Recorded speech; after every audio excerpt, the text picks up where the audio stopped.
When you're doing hypnosis, how far should you be from your client? Well, that's what we're going to be talking about in this video.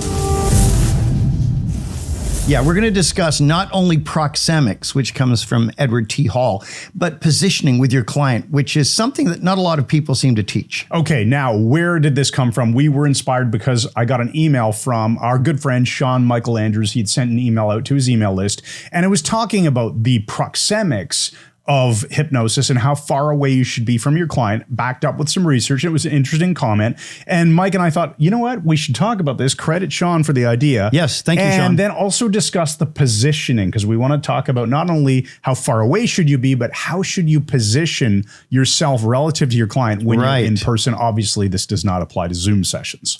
All right, so where are we going from here? Well, how far is too far, Mike? How far is too far? How long is a piece of string? You know, I mean, how do you answer that? The bottom line is we think you need to be near enough to your client that you can set things like physical anchors, that you can lift their hand to check for catalepsy, that you can tap them on the forehead if you're doing one of the classic things, you know, let that go as you're releasing negative emotions. So you want to be able to touch in socially acceptable ways. Maybe the elbow, the wrist, the hand, probably not anywhere else other than the forehead or the shoulder. But you want to be near enough to do that without reaching over like Jack the frickin' Reacher. But again, you don't want to be so close that...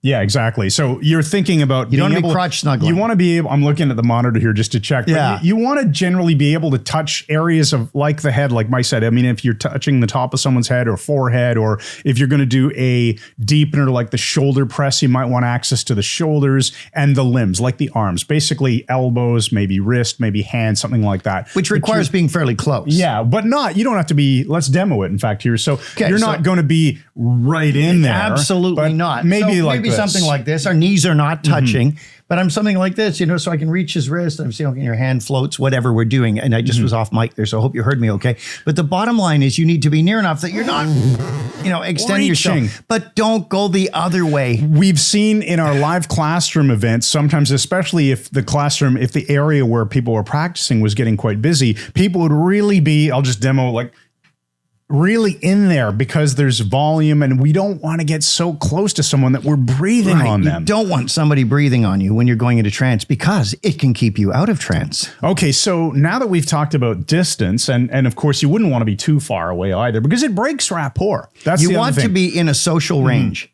as Edward T. Hall would say, or a personal range, but you don't want to be in an intimate range. That's it. Only, you know, puppies, kids, and your spouse get there. In fact, the email that Sean Michael Andrews sent out referred to the idea that if you get too far, it kind of kills the sense of rapport and trust. Right. And when I was doing stage shows for over 40 years, one of the worst things, I'd get to a corporate event, they're in some wonderful dining hall, and they've set up the chairs on stage or on the platform, and they've got me on the stage, and they've got the first row of the audience 30 feet away. Yeah. Like, I want them almost on top of the stage. I want to relate to the people, or at least when I was doing stage shows. You don't need to be able to drive a dump truck between the stage and the first row of the audience. It sets up a psychological gap that you don't want. You need the rapport, but you're not going to violate their personal space. So what about positioning though? Okay, so we teach this in our Toronto classroom all the time, that when you're going to be positioned to do hypnosis with your client, what you don't want is this opposing. Now, if you're on Zoom, you'll get that. That's fine. But you don't want to be like this. It's too confrontational. And we've seen some people suggest that instead of the chairs being like this,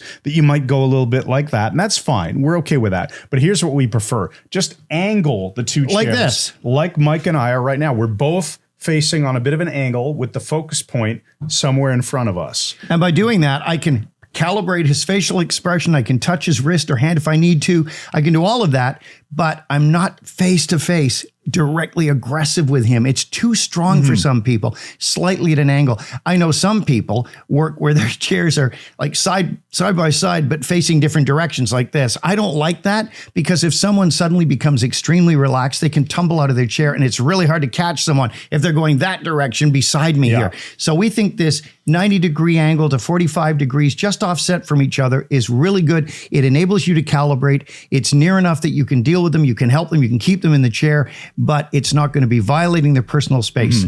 All right. So with that said, if you want to learn more about hypnosis, obviously you can check out our YouTube videos. You can click subscribe right now on our YouTube channel and then ring the bell because you'll be notified when we publish new videos. And also check out the links in the description below this video, because we've got the Mike Mandel Hypnosis Academy. That's what we have been building since 2013, getting better all the time. It's awesome. You can start with a free trial. It's fantastic, broad-based hypnosis training. So check it out, and we'll see you in the next video. Thanks again. And good night. be seeing you.